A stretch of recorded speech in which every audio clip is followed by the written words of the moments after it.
बात करेंगे। हमारे साथ पीपल्स पार्टी के सीनियर रहनुमा नदीम अफजल चंद मौजूद हैं, जो सेंट्रल एग्जीक्यूटिव कमेटी का भी हिस्सा थे। सर, दूसरा इलेक्शन आप हार गए, एक रो में दोनों दफा नाइंसाफी हुई है। वैसे थोड़े ना ये क्या हर दफा गलत इंतखाब कर लेते हैं, ये क्या मसला पड़ता है इधर? देखें, पब्लिक की नजर में अगर मैं जब जीता था तो मैंने 65,000 वोट लिए थे। जब मैं आ रहा हूं तो मैंने 1,18,000 पिछली दफा लिए, इस दफा मैंने 89,000 लिए। अब सूरत हाल ये है कि पूरी इंतजामी मशीनरी, चीफ सेक्रेटरी क्योंकि मेरे हल्के का वो मेन उसका कंसर्न था, और बाकी जो सूरत हाल है सबके सामने है। सारी एजेंसियां सारी कुछ। जब वो चीफ सेक्रेटरी का कोई रिश्तेदार हैं जो अभी आपके मुखालिफ जीते हैं? बांजा है। चीफ सेक्रेटरी ने वो कहते थे जी सारा पंजाब हमें मैनेज करके दिया है, आरओज वगैरह, सिविल एडमिनिस्ट्रेशन, तो एक सीट वो मांगता है। तो एक भांजे की सीट तो नकार, एक भांजे ये हुआ है फिर ये होगा। मेरा मुकाबला पीटीआई के साथ हो गया जब शुरू। पराचा साहब के साथ बड़े तगड़े सियासी खानदान 4 बजे तक तो उनके साथ मुकाबला था। 4 बजे के बाद रिजल्ट आने बंद हो गए। सुबह 45-70 बैग भी गए, फॉर्म 45 भी नहीं दिए।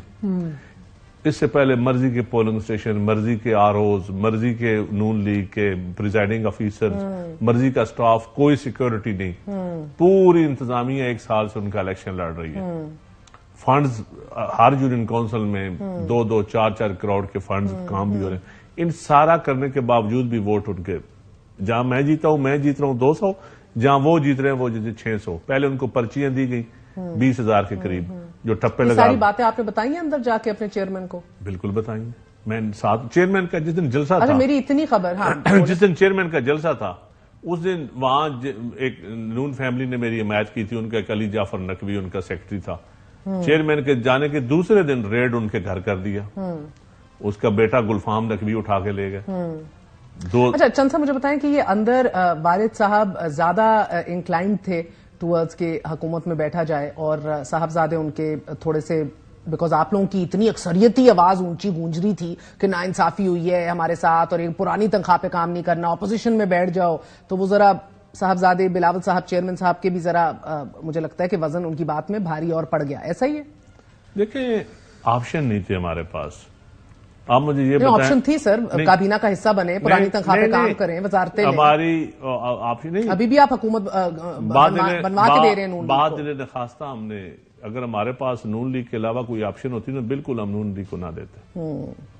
नून लीग के अलावा यहां तो सिस्टम को डिरेल होने देती पीपल पार्टी, कोई तीसरी हुकूमत को फायदा उठाने देती, तो यहां पर हमने सिस्टम को चलाना है। पीपल पार्टी का जो ट्रैक रिकॉर्ड है, हम पार्लियामान को चलाने के हक में, पार्लियामान को तोड़ने के हक में नहीं। अंदर क्या हुआ है? अक्सरियती राय अपोजिशन के हक में थी? नहीं, अक्सरियती डिबेट हुई है बड़ी खुल के, हर बंदे ने अपनी राय दी है, लेकिन मेरे समेत सबसे बड़ा तो मैं नून लीग का मुखालिफ था। मेरे पास भी और ऑप्शन कोई नहीं। बिकॉज आप लोगों के जियालों के पास फेस कीपिंग पंजाब में नहीं होती ना, बहुत से सिंध वाले ये बात नहीं समझते। लेकिन हम ये देखें ना जी, हम चाहते हैं कि नून लीग कभी भी पीपल पार्टी को स्पेस नहीं इससे पहले दी उसने।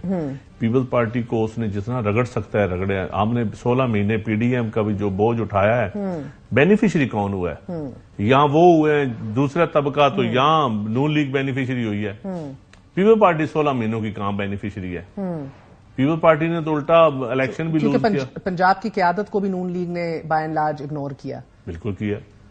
पंजाब तो बिल्कुल, पंजाब में तो देखे ना, इंतजामिया उनकी, हज फंड्स उनके, पॉलिटिकली टोटल उनका जी वही सलूक हमारे साथ पंजाब में रखा जो पीटीआई के साथ रखा हुआ है। अब sir, there is no free lunch. आप कहते हैं कि हम साथ बैठेंगे नहीं, मगर हम आईनी कॉन्स्टिट्यूशनल ओहदे ले लेंगे। इसके ऊपर अभी बाय द वे अंडरस्टैंडिंग हो गई है कि कॉन्स्टिट्यूशन, बिकॉज उधर भी आपके पास नंबर नहीं है, that Noon league will vote for you. Noon league ने हमें वोट देने नहीं है, हमने नहीं उनको वजीर आजम बनाना। 20 सीटों के साथ वो ऑप्शन उनके पास भी अब कोई नहीं उनके पास तो वैसे भी ऑप्शन कोई नहीं। अगर हम उनको इस वक्त नीचे फेंके तो वो तो पब्लिक में वैसे भी जाने के काबिल नहीं है। बहुत बड़ा, और हम बोझ उठा रहे हैं उनका। अब री इलेक्शन हो गया तो आपको लगता है कि, एक सेकंड, आप कह रहे हैं 75 सीटें जो निकाली हैं, अगर ये इलेक्शन हो गया तो ये 75 भी नहीं मिलेंगी। देखिए, हर दौर में किसी न किसी सूरत में किसी एक पार्टी को दूसरी पार्टी का बोझ उठाना पड़ता है। आज जो है इस वक्त नून लीग का बोझ हम उठा रहे हैं, ये हकीकत है। और ये बोझ उठाना कोई इतना आसान काम नहीं है। बिलावल के लिए बहुत मुश्किल है, पीपल पार्टी के लिए बहुत मुश्किल है। देखिए ना, हमने आगे जाके भी चेयरमैन ने सियासत करनी है, तो हम अब पाकिस्तान को बचाने के लिए क्राइसिस बहुत बड़ा है मुल्क में। मुल्क में ये बताएं इस वक्त एक पार्टी है वो मुजाकरात नहीं करती, दूसरी पार्टी है वो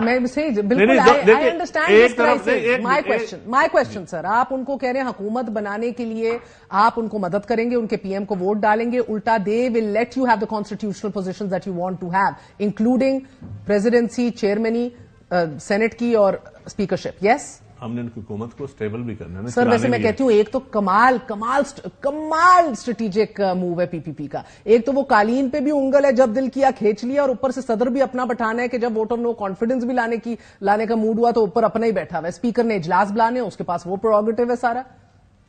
ये किसका, वैसे ऑनेस्टली किसका ब्रेन चाइल्ड था? ब्रेन चाइल्ड किसका था? I just want to know. मेरी बदनीति पे हमारा मबनी ये नहीं है। हमने कोई ब्लैकमेल भी नहीं करना उनको। मेरी बात सुन, हमने कोई ब्लैकमेल, हम सिस्टम को चलाना है। पीपल्स पार्टी ने कब पार्लियामान को सीसी ने डिमांड की है ये क्या कि ये कॉन्स्टिट्यूशनल ओहदे हम जरूर लें। अच्छा, और अगर ये वापस आके बिलावल को कहते हैं कि सर आप ले लें प्राइम मिनिस्टरशिप, बिकॉज इतनी नहीं, हम प्राइम मिनिस्टरशिप तो लेने के हक में नहीं है। अब ये दे भी तो नहीं चाहिए। नहीं, हमने डिमांड ही नहीं की, हमने प्राइम मिनिस्टरशिप की। बहुत बहुत शुक्रिया नदीम अफजल शाहनवाज।